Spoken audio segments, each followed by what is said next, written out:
Shakespeare criticism by Alexander Pope. This is important for the students of BA English Honours. What Alexander Pope opined on Shakespeare. The poetry of Shakespeare was inspiration indeed. He is not so much an imitator as an instrument of nature, and it is not so just to say that he speaks from her, as that she is speaking to himself. His characters are so much nature herself that it is a sort of injury to call them by so distant a name as copies of her. Those of other poets have a constant resemblance which shows that they received them from one another and were but multipliers of the same image and picture. Like a mock rainbow is but the reflection of a reflection. But every single character in Shakespeare is as much as individual as those in life itself.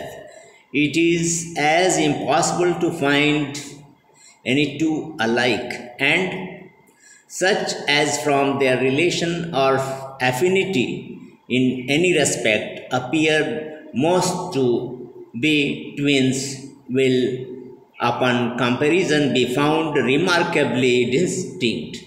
To this life and variety of character, we must add the wonderful preservation of it, which is such throughout his plays that had all the speeches been printed without the very names of the persons, I believe one might have applied them with certainty to every speaker. The power over our passion was never possessed in a more eminent degree or displayed in so different instances. Yet all along there is seen no lever, no pains to raise them, no preparation to guide our gaze to the effect, or be perceived to lead towards it. But the heart swells and the tears burst out just at the proper places.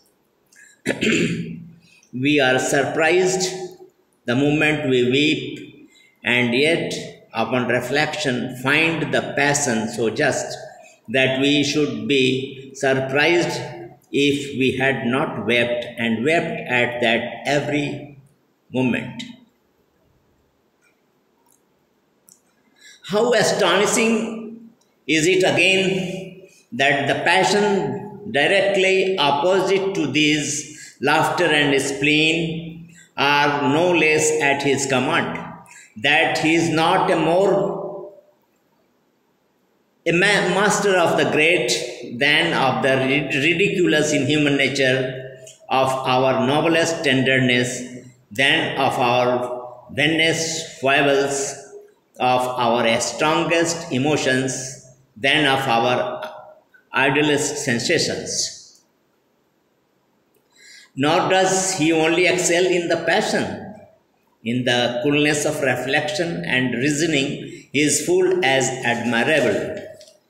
His sentiments are not only in general the most pertinent and judicious upon every subject, but by a talent very peculiar, something between penetration and felicity, he hits upon that particular point on which the bent of each argument turns, or the force of each motive depends.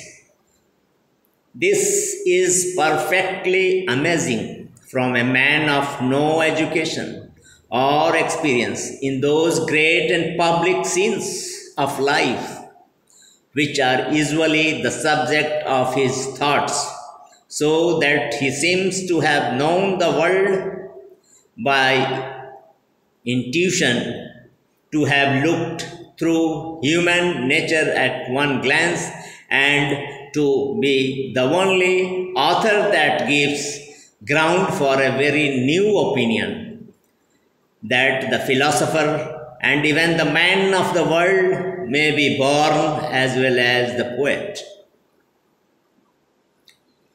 It must be owned that with all these great excellencies, he has almost as great defects, and that as he has certainly written better, so he has perhaps written worse than any other. But I think I can, in some measure,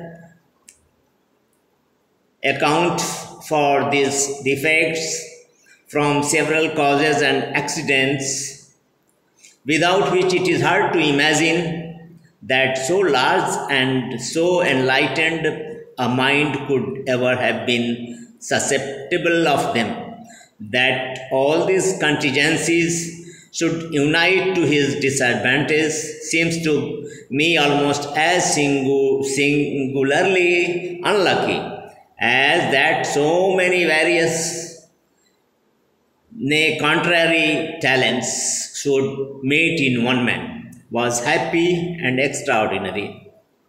It must be allowed that stage poetry of all other is more particularly levelled to please the populace, and its success more immediately depending upon the common suffrage.